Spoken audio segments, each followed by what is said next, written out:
China कहता है कि सबसे सस्ते गद्दार भारत में मिलते हैं। चाइना करोड़ों रुपए रिश्वत देता है भारत के मंत्रालय में बैठे उच्च पद पर अधिकारियों को। इतना दुश्मनी चाइना करने के बावजूद हमारा सबसे बड़ा व्यापारी चाइना है। चाइना को एक बात पता था, अभी युद्ध कर लेंगे, अभी भारत को रोक सकते हैं, आने वाले समय में भारत नहीं रुकेगा। देखिए, अब समझते हैं भारत चीन समझौते के बारे में। कश्मीर वाला हम तो आपको बहुत पहले बता दिए। अच्छा, 370 ड्राफ्टिंग किसने किया था, किसने बनाया था 370?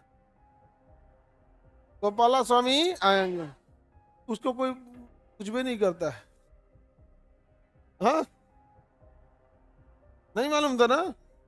चलिए अब हम लोग देखते हैं भारत चीन समझौते के बाद। इंडिया जैसे आजाद हुआ ना, तो हमें सबसे बड़ा डर था चीन से, क्योंकि देश जब आजाद हुआ था तो सबसे बड़ी कमी थी पैसे की।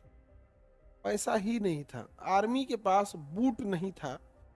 वो पीटी शूज देखते हैं, कैनवास के कपड़े का होता है, वो पहनते थी आर्मी। पैसे का बहुत अभाव था और हथियार गोला बारूद भी नहीं था।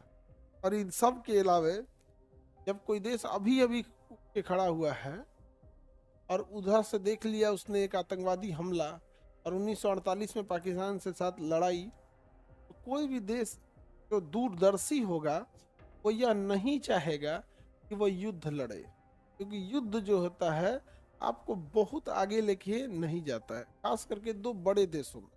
तो भारत चाहता ही नहीं था युद्ध लड़े अगले 20 सालों तक। ये नीति गलत नहीं थी, लेकिन चाइना को एक बात पता था, अभी युद्ध कर लेंगे, अभी भारत को रोक सकते हैं, आने वाले समय में भारत नहीं रुकेगा।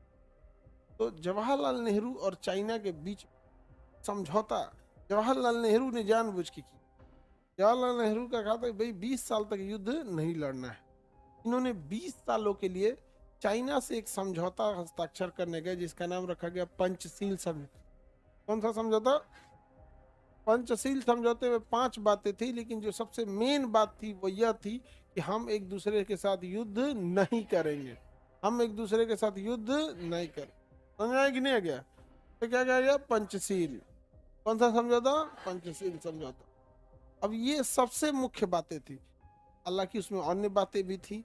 एक दूसरे की सांस्कृतिक आदान प्रदान करेंगे, मतलब वहाँ का कल्चरल गेम यहाँ होगा, यहाँ का वहाँ हो जाएगा कल्चरल गेम।